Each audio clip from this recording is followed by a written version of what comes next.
We will rise against, even though we don't know where we should begin, even though we can't see around the bend. Oh, we know that we will rise again. We will rise against, even though we don't know where we should begin, even though we can't see around the bend. Oh, we know that we will rise again. We will rise against, even though we don't know where we should begin, even though we can't see around the bend. Oh, we know that we will rise again.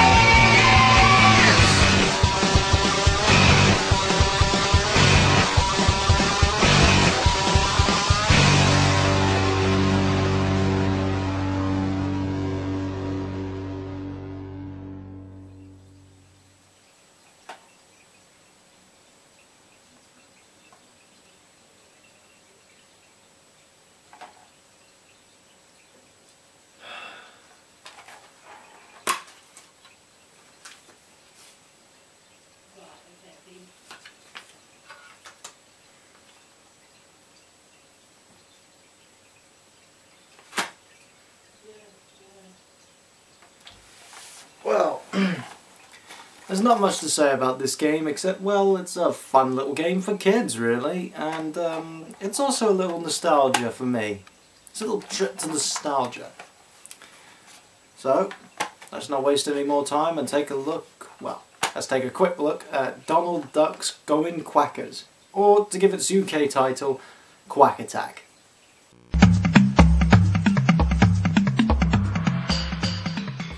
The story follows Disney's hot-tempered feathered duck Donald as he witnessed his girlfriend Daisy getting kidnapped by Murloc. Murloc? Where have I heard that name before?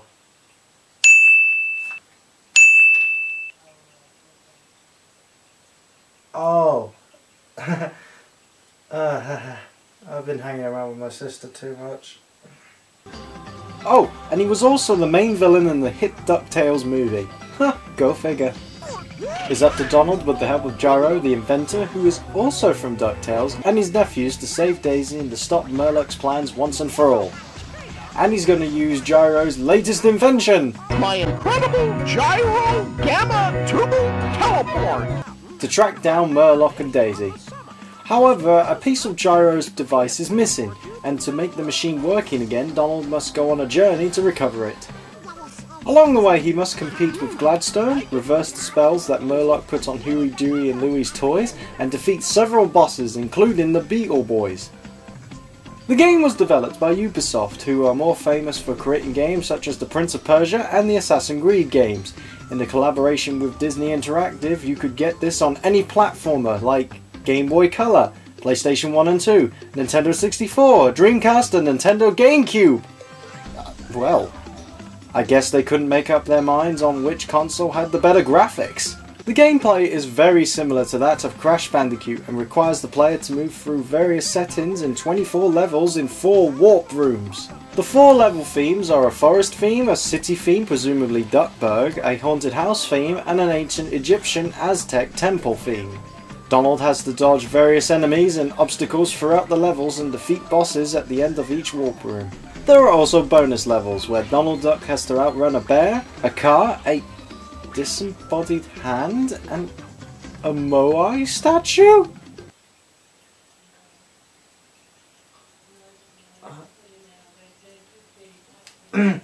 Well, let's be honest guys, we've seen Donald in weirder things.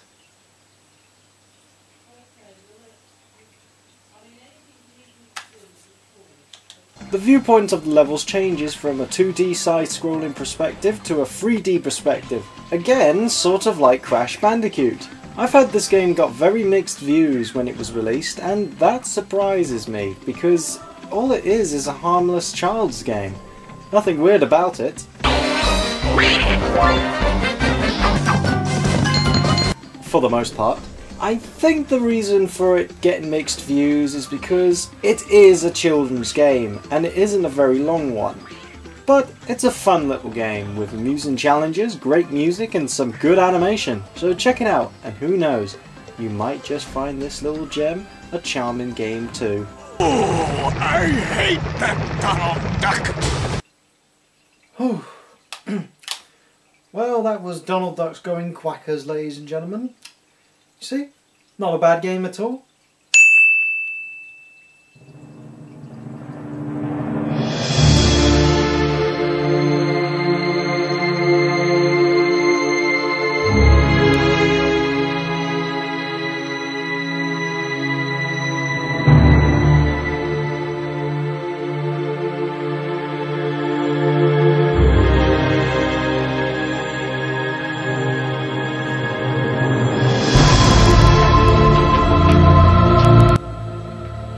No. Not yet. I'm not emotionally ready.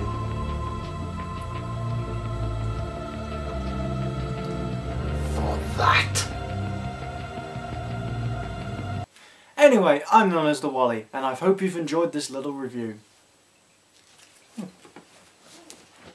We will rise against, even though we don't know where we should begin, even though we can't see around the bend. Oh, we know that we will rise against.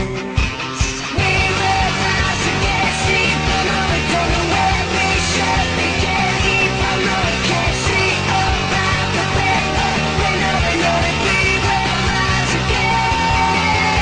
We will rise against, even though we don't know where we should begin, even though we can't see around the bend. Oh, we know that we will rise against.